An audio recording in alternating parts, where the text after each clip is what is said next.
Hello and how do you do? It's 10:16 on this fine Wednesday, September the 7th, and the Bank of Canada has finally made their announcement that we've all been anticipating.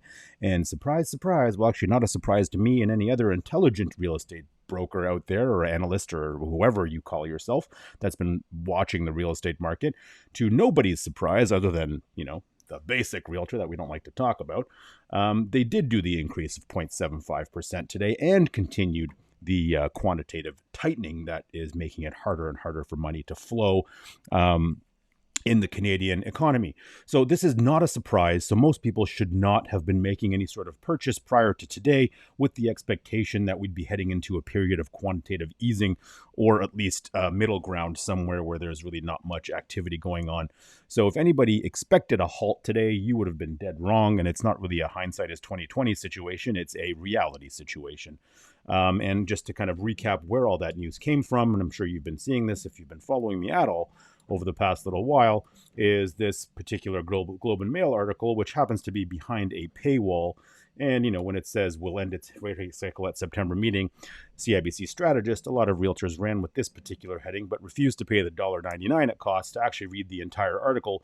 And when you do read the entire article, it is sort of taken from this snippet on Twitter here that talks about a narrative shift coming, given that he is forecasting the bank will end its rate hike cycle at the next meeting, which was today at 10 a.m.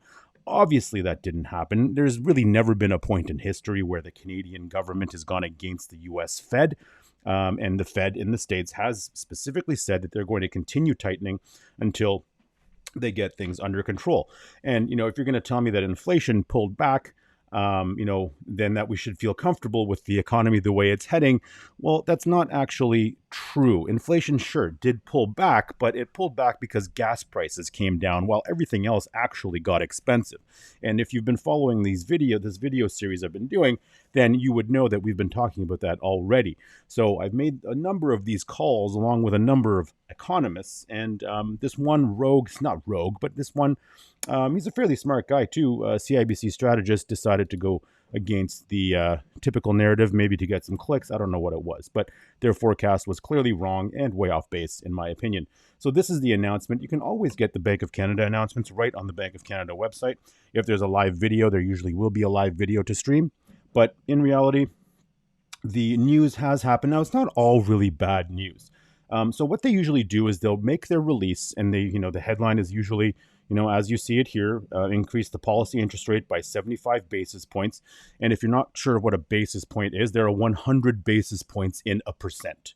So if you're raising by 100 basis points, or bips, as some people like to call them, then you're raising it by 1%. 50 basis points, 0.5%. It's just a fancy way of talking numbers here. So, so what we have here is just a general commentary about the increase, and they then go on to justify or rationalize why they're making the decision that they're making. Oh, I just realized I'm not sharing the screen with you. And then they go on to generalize why they made the decision that they are indeed making. So right here we have the main announcement, 0.75% increase, which increases the target rate to 3.14%. The Bank of Canada increased its target for the overnight rate to 3.14%, with the bank rate at 3.5%, deposit rate at 3.25% as well. And of course, they'll always follow up with a what they're going to do next kind of statement, which is a continued policy of quantitative tightening. So right here, they also do address here's where they address the inflation numbers. And, indeed, we did get a pullback to 7.6 from 8.1 in July, and mainly because of the drop in gasoline prices. This is something that I talked about in week 130, week 129, and week 128. A number of times we mentioned this, and it's really something that helped us understand, kind of gave us that crystal ball into the future, because if gas prices are coming down, which is great, but inflation remains high on other in other areas, specifically in services, with the labor shortages and all those things going on right now. The core measures of inflation continue to move up, ranging from 5% to 5.5% in July. Short-term inflation expectations remain high. So there is still a period of tightening that needs to happen in order to control the inflation numbers the way they are going right now. And inflation is a result of a number of things, not just happening locally, but globally. With China Ukraine, Russia, all these things happening all over the place, are going to cause problems for us here in Canada. But long term, it's really important for everybody to understand that all of the volatility everywhere else in the world makes Toronto, specifically Vancouver, and other major cities in Canada a really attractive place for people to put their money. So, despite the short term pain that we are going through right now, long term, this will drive even more investment dollars into the big cities of Canada and across the board in Canada in general. So, this is another reason why you should feel really comfortable in the Canadian economy, specifically the Toronto economy, more specifically Toronto's urban economy, which has been one of the strongest markets on the planet through many unprecedented events in the past. So that's pretty much just the note here. I just wanted to make this relatively short video to talk about what happened today. And, the rest of this year, what's it going to look like?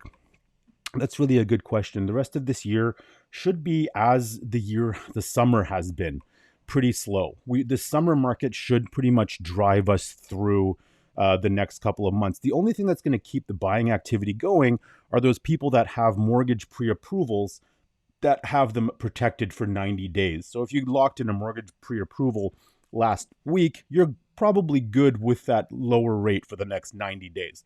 So there will be a number of buyers that continue us, carrying the Toronto market forward for the remainder of this year. It will be very interesting to see now that the can's kind of been kicked forward, is that the saying?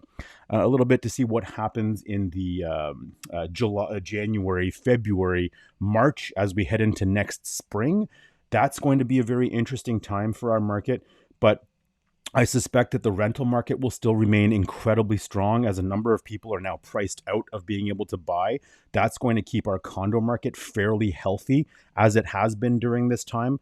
Some condos have been outperforming houses during this time, mainly driven by investor buyers and a lot of other opportunistic buyers that are jumping in to take advantage of some lower prices and incredibly high high rental rates. And houses with income producing properties are also doing very, very well right now. I have this awesome list of income producing houses right now that I can send you. If you just send me a note or comment below with your email address or whatever, I'll send it to you. Those ones are performing the best. Always good to consider adding a second suite into your home if you can. But also, the city of Toronto is reviewing a proposal that a think tank that I was included in advised the city on back in July, to allow, as of right, 4 residential units on each residential lot on most of the urban Toronto streets, and extending into suburbia as well. So it's really interesting when that all plays out, because of the rental market the way it is, because of some roadblocks removed by the city of Toronto on adding second, third, and fourth suites.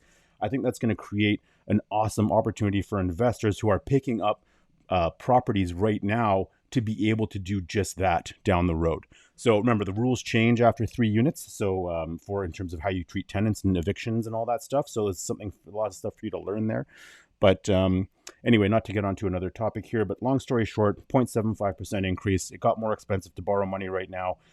This trigger rate that everybody's talking about, where if interest rates reach a certain point, if there's another increase in October, as an example, that could put some people in trigger territory, which means their payment is no longer enough to cover the interest portion even of their mortgage commitment. So their options there would be to either increase their payment, make a lump sum payment to bring the balance down in order to have the payment cover at least the interest portion, or figure something else out. But interesting times ahead. Again, long term, very comfortable with the Toronto market. You should be a buyer always, but remember, leave a buffer. As things get more expensive, you're going to need more cash. But right now, don't buy into all the hype. Don't buy into all the craziness. You're not a day trader. You're not going to be able to time the bottom of the market. And if you do, good for you. It's probably a fluke. If you bought in January and February, your house is probably worth a little bit less today than it was in January and February. But what didn't change was why you made that move. You made that move because you needed a better space for your family. You needed to be closer to work. You needed to be closer to family. You needed to be closer to whatever lifestyle things that you love. All those things are still in place. So let's forget about what the value of that home might be today. Focus on the long term. When you're ready to sell, when you're ready to retire, when you're ready to move on from that property, it will provide you with a better return. So forget about short-term losses. We're not day trading this stuff, okay? So have a good day. Would love your subscribe. And don't forget to tune in on Tuesday, where we have week 132, and we'll be talking about this stuff in greater detail. Have an awesome day. Peace.